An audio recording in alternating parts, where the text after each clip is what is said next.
Cool Cats. This is Miss Taylor, and I am back with another First Chapter Friday. I have missed reading to you all, and I'm so happy to have another fun book to share with you this week.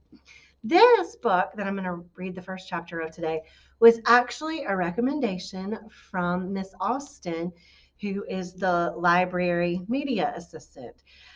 Miss Austin recommended this book because she read it to some of her students several years ago and she really enjoyed it.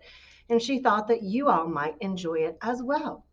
The title of the book is All Rise for the Honorable Perry T. Cook, and it's written by Leslie Connor.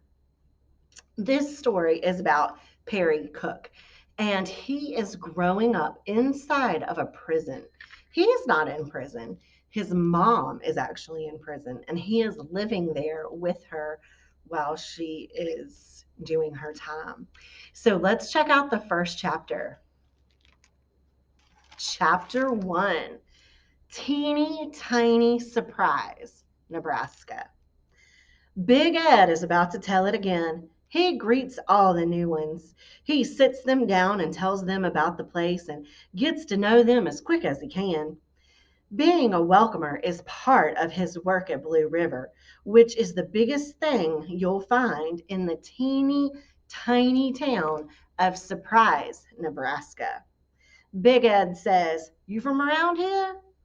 The new resident shakes his head no. He sets his dinner tray down across from us. The answer is almost always no, because Surprise is a long way from most places. You know why it's called Surprise? Big Ed asks. It's because this little nowhere Nebraska town gets an impressive amount of snow. But the snow isn't the surprise. What you find after it melts, now that's the surprise.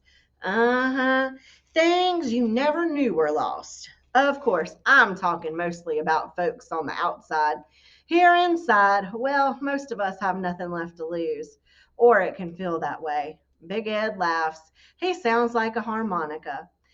Then comes his coffin. He has to pull himself together before he can go on.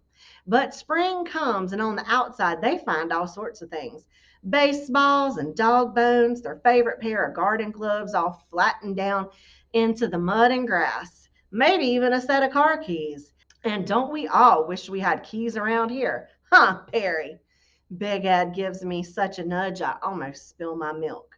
The new res, that's short for resident, listens nicely enough. I wonder how long he's going to be here. Maybe not so long. Depends on what he did. Depends on what's been decided. Sometimes I hear, sometimes they tell me. I never ask. Big Ed tells the new guy, "You'll see so much snow outside these windows, it'll make you forget the grass is green." He always pauses for several seconds right there. Then he says, "Unless, of course, you're doing a cat nap." A cat nap means a short stay. Big Ed leaves a little airtime, waits to see if the new res feels like talking. He might tell him about his sentencing. Sometimes they do, sometimes they don't. This guy dips his head like he's talking to that bowl of turkey chili on his dinner tray. "I got 8 months," he said. He doesn't say what he's in for. Meanwhile, he keeps eyeing me. Big Ed claps his hand on my shoulder and tells the guy, "This here's Perry. Perry T. Cook."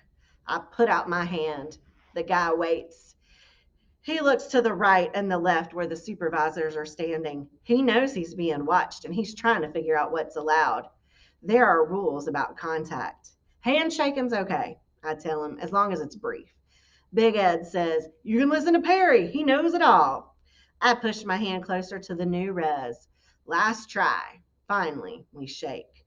"Name's Wendell," he says. I don't know if he means that's his first name, last name, or only name.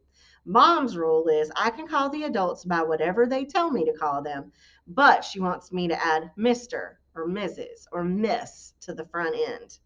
For Big Ed, well, I just added Big. I guess nobody ever corrected me. It was such a long time ago. He's the only res at Blue River who's been here longer than Mom and me.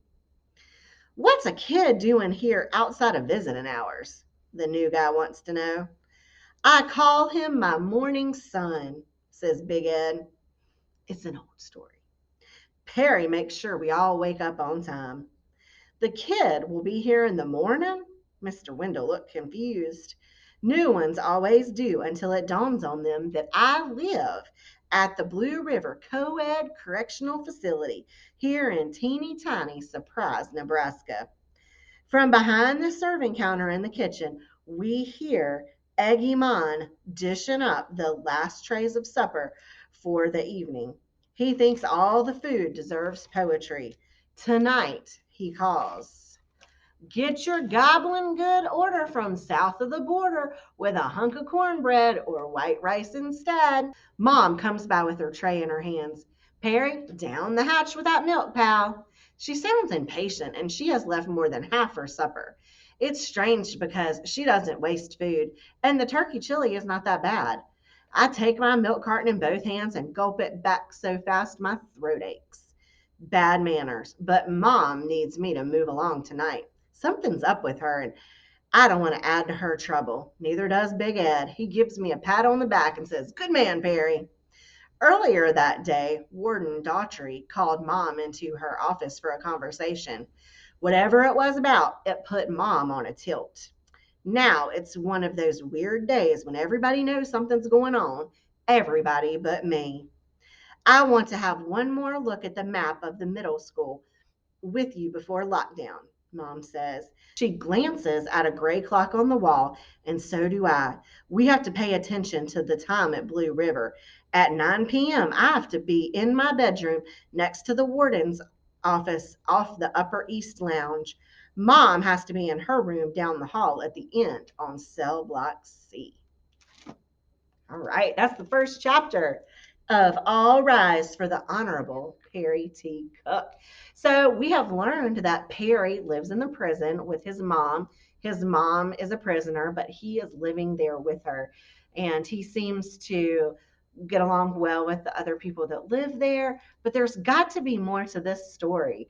How long can he actually live inside of a prison? If you want to find out, then you should check out All Rise for the Honorable Perry T. Cook. It's in the library. All right, cool cats. I'll see you next time.